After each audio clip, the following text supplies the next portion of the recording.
हाय दोस्तों, स्वागत है आपका हमारे चैनल आर के पीठ पर। आज हम पढ़ेंगे एलसीएम और एचसीएफ, जो कि हमारी क्लास दूसरी है। कल हमने कुल 5 टॉपिकों के बारे में पढ़ा था और आज हम पढ़ेंगे कुल 4 टॉपिक के बारे में। पहला टॉपिक हमारा है उभयनिष्ठ गुणनखंड या समापवर्तक। और दूसरा टॉपिक है हमारा समापवर्त या उभयनिष्ठ अपवर्त। ठीक है, तो हम बात करते हैं अपने पहले टॉपिक उभयनिष्ठ गुणनखंड। उभयनिष्ठ गुणनखंड या समापवर्तक क्या होता है? समापवर्त या उभयनिष्ठ गुणनखंड। तो हम अगर बात करें समापवर्त या उभयनिष्ठ गुणनखंड, तो ये वह संख्या को कहा जाता है जो दी हुई 2 या 2 से अधिक संख्याओं में प्रत्येक का गुणनखंड या अपवर्तक हो। देखिए कैसे अपवर्तक होगा। जैसे फॉर एग्जांपल अगर हम देखते हैं 12, 16 व 40 के समापवर्तक हमको निकालने हैं। तो कैसे निकालेंगे?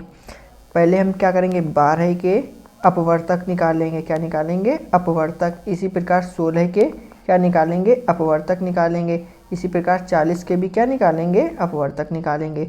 तो 12 के क्या होंगे? 1, 2, 3, 4, 6 और 12। इसी प्रकार 16 के क्या होंगे? 1, 2, 4, 8, 16।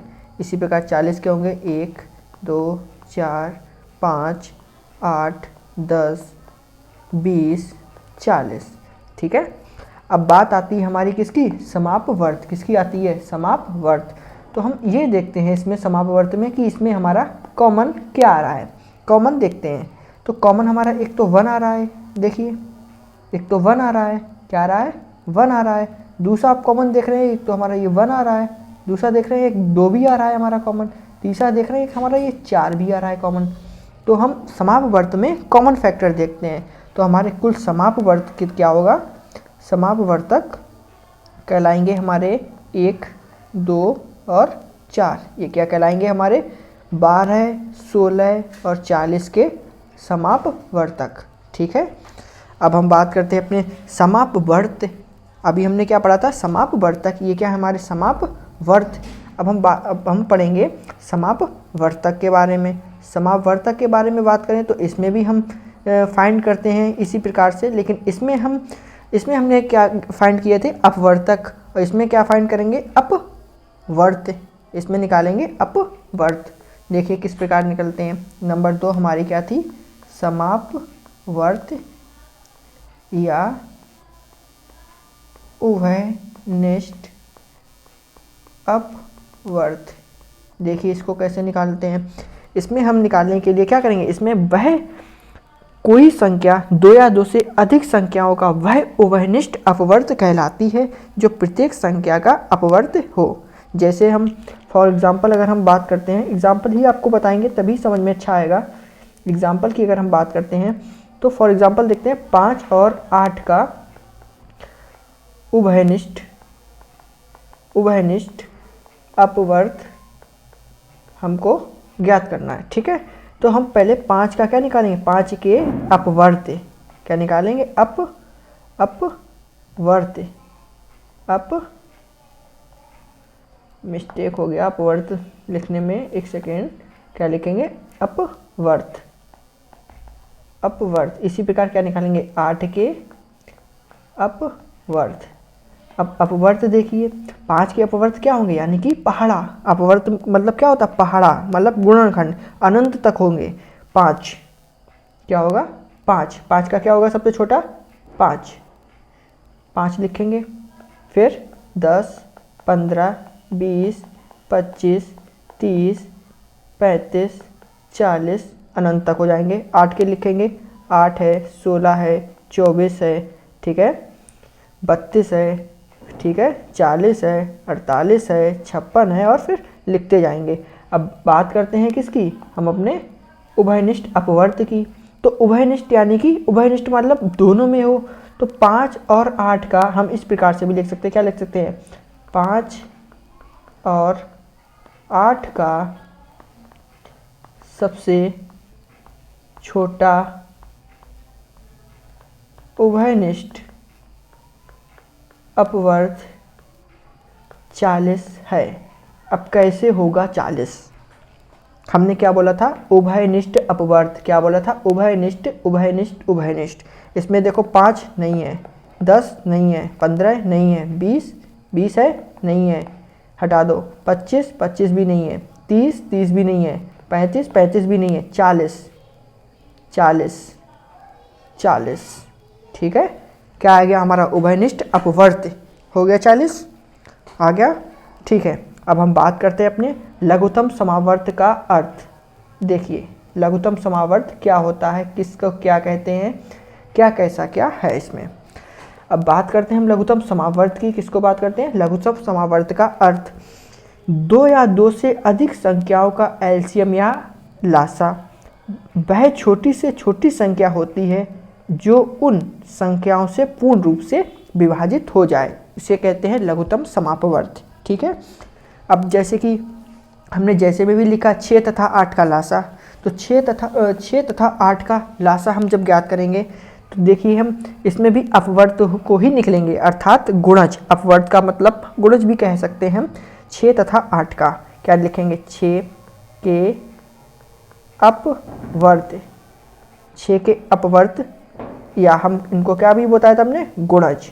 तो 6 के अपवर्त क्या होंगे? 6, 12, 18, 24, 30, 36, 42 ऐसे अनंत तक हो जाएंगे। इसी प्रकार 8 के अगर हम लिखेंगे तो 8 के क्या होंगे? 8 है, 16, 24, 32, 40, 48 अनंत तक हो जाएंगे। अब हमने क्या बोला था? इसके क्या निकालने हमें? समापवर्त। समापवर्त हमारा क्या होगा? छोटी से छोटी संख्या होगा। क्या होगा? देखिए 6 तथा 8 के समापवर्त। समापवर्त क्या होते हैं? जो कि कॉमन हो। कॉमन क्या है हमारा?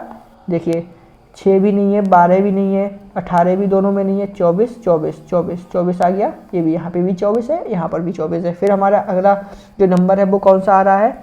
देखिए यहाँ पे अगर हम आगे लिखेंगे तो 48 भी आएगा, तो वो भी हमारा कॉमन फैक्टर में आ जाएगा। लेकिन इसमें नहीं है तो हम किसको लिखेंगे? इसमें सिर्फ और सिर्फ 24 को ही लिखेंगे। नहीं लिखा है तो और लिख भी देते हैं 48, तब भी कोई बात नहीं है। तो ये हमारा 24 क्या हो गया? लासा। क्या हो गया? लासा, लघुत्तम समापवर्त। 6 तथा 8 का लासा क्या हो गया हमारा? 24, लघुत्तम समापवर्त। ठीक है, अब लघुत्तम समापवर्त समझ में आ गया क्या होता है। अब बात करते हैं टाइप्स ऑफ एलसीएम, मतलब कि लघुत्तम समापवर्त के जो प्रकार होते हैं उनको ज्ञात करने की विधि क्या होती है हमारी? Method of finding LCM. पहला हमारा जो हम बात करते हैं, पहले तो 2 प्रकार की ये होती है, 2 प्रकार से हम इनको ज्ञात कर सकते हैं। इसमें पहला है हमारा कौन सा? गुणनखंड विधि। दूसरा है भाग विधि द्वारा। अब देखिए गुणनखंड विधि हमारी क्या होती है। गुणनखंड विधि किस तरह निकालते हैं? गुणनखंड विधि में हम देखते हैं, पहले आप फॉर एग्जांपल देखिए, जैसे कि हमको निकालना है 36, 48 और 80 का गुणनखंड विधि से हम निकालेंगे क्या? लासा निकालेंगे। तो हम निकालेंगे तो देखिए 36 के गुणनखंड कीजिए, 48 के गुणनखंड कीजिए और 80 के गुणनखंड कीजिए। 36 के गुणनखंड क्या होंगे? 36 के होंगे 2 गुणा 2 गुणा 3 गुणा 3, 2 दूनी 4, 2 दूनी 4, 4 तियाँ 12, 12 तियाँ 36। इसी प्रकार 48 के होंगे 2 गुणा 2 गुणा 2 गुणा 2 गुणा 3। 80 के होंगे 2 गुणा 2 गुणा 2 गुणा 2 गुणा 5, यानी कि क्या लिख सकते हैं? 2 की पावर 2 गुणा 3 की पावर 2। इसको क्या लिख सकते हैं? 2 की पावर 4 गुणा 3 की पावर 1 या सिर्फ 3 लिख सकते हैं। इसको क्या लिख सकते हैं? 2 की पावर, इसको क्या लिख सकते हैं? 2 की पावर 4, 2 की पावर 4 गुणा 5 की पावर 1। अब हमको क्या निकालना है? लासा। क्या निकालना है? लासा, यानी कि अधिकतम घात वाली लेंगे। तो 2 की देखिए आप अधिकतम घात किस में है? 2 की पावर 4, 2 की पावर 4, 2 की पावर 2, यानी 2 की पावर 4 हमारी अधिकतम है। क्या लिखेंगे? 2 की पावर 4। अब देखिए 3 की पावर 2, 3 की पावर 1, यानी कि 3 की पावर 2 वाला हम लेंगे। क्या लेंगे? 3 की पावर 2। 5 हमारा 1 ही, तो हम क्या लिखेंगे? 5 की पावर 1। कर दीजिए मल्टीप्लाई जब करेंगे तो आएगा हमारा 720। 720 क्या आया? लासा। किसका आया? 36, 48 और 80 का क्या आया हमारा लासा, कितना आया 720। अब हम बात करते हैं भाग विधि द्वारा किस प्रकार निकालेंगे। भाग विधि द्वारा अगर हम बात करें तो हम देखते हैं कि 16, 28 और 42 और 56 का निकालेंगे लासा। किस विधि से निकालेंगे, भागफल विधि से निकालेंगे। देखिए 16 लिखा, 28 लिखा, 42 लिखा, 56 लिखा, इस प्रकार होती है हमारी भागफल विधि। अब इसको हम पहले करेंगे 2 से भाग, 2 अट्ठे 16, 2 एकम 2, 2 चौकू 8, 2 दूनी 4, 2 एकम 2, 2 दूनी 4, 2 अट्ठे 16। तत्पश्चात फिर से हम 2 से ही डिवाइड करेंगे, 2 4 भाग जाएगा, 7 भाग जाएगा, 21 21 2 से नहीं होगा तो 21 का 21 उतारेंगे और 2 का 14 बार जाएगा, फिर 2 14 28।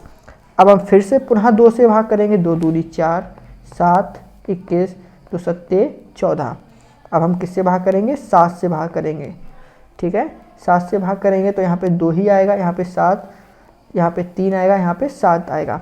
तो हमारे को जो गुणनखंड आ रहे हैं अभिष्ट, ऐसे भी लिख सकते हैं, अभिष्ट लासा जो हमारा आ रहा है वो क्या आ रहा है, 2 गुणा 2 गुणा 2 गुणा 7 गुणा 2 गुणा 3 गुणा 7, 2 गुणा 2 गुणा 2, ये 3 आ गए, 7 ये आ गया, ये वाला 2 ये है, 3 और 7 ये रहे, 3 और 7।